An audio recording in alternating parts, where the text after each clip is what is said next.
কোষ বিভাজন কি? একটি কোষের বিভক্ত হয়ে নতুন কোষ তৈরি হওয়া। কোন ধরনের কোষ বিভাজন দেহকোষে ঘটে? মাইটোসিস। মাইটোসিসে একটি কোষ কতটি কোষে বিভক্ত হয়? 2টি কোষে।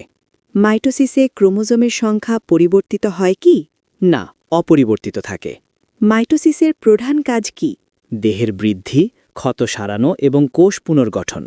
কোন ধরনের কোষ বিভাজন জনন কোষে ঘটে? মিওসিস। মিওসিসে একটি কোষ কতটি কোষে বিভক্ত হয়? 4টি কোষে। মিওসিসে ক্রোমোজোমের সংখ্যা কত হয়? অর্ধেক। মিওসিসের প্রধান কাজ কি? প্রজননের জন্য গ্যামেট তৈরি এবং জিনগত বৈচিত্র্য সৃষ্টি। মাইটোসিস এবং মিওসিসের প্রধান পার্থক্য কি? মাইটোসিসে 2টি অভিন্ন কোষ, মিওসিসে 4টি ভিন্ন কোষ হয়। কোন কোষ বিভাজন সরাসরি নিউক্লিয়াস ভাগে ঘটে? অ্যামাইটোসিস। মাইটোসিসের ধাপগুলো কি কি?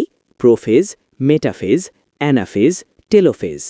প্রোফেজে কি ঘটে? ক্রোমোজোম ঘন এবং দৃশ্যমান হয়, নিউক্লিয়ার ঝিল্লি নষ্ট হতে শুরু করে। মেটাফেজে ক্রোমোজোম কোথায় অবস্থান করে? কোষের মধ্যভাগে, ইকুয়েটোরিয়াল প্লেনে। অ্যানাফেজে কি ঘটে? ক্রোমাটিড পৃথক হয়ে বিপরীত মেরুতে চলে যায়।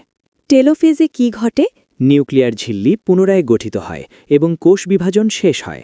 মিওসিসের ধাপগুলো কি কি?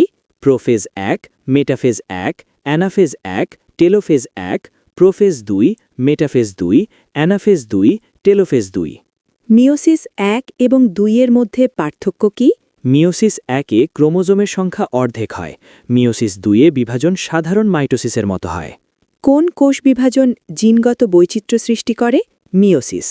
কোন ধরনের কোষ বিভাজন দ্রুত হয় এবং সহজভাবে ঘটে? মাইটোসিস। মাইটোসিসের উদাহরণ কি? দেহের ত্বক, যকৃৎ কোষ বৃদ্ধি।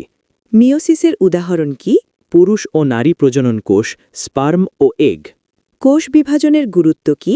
বৃদ্ধি, ক্ষত সারানো, প্রজনন এবং জিনগত বৈচিত্র্য নিশ্চিত করা।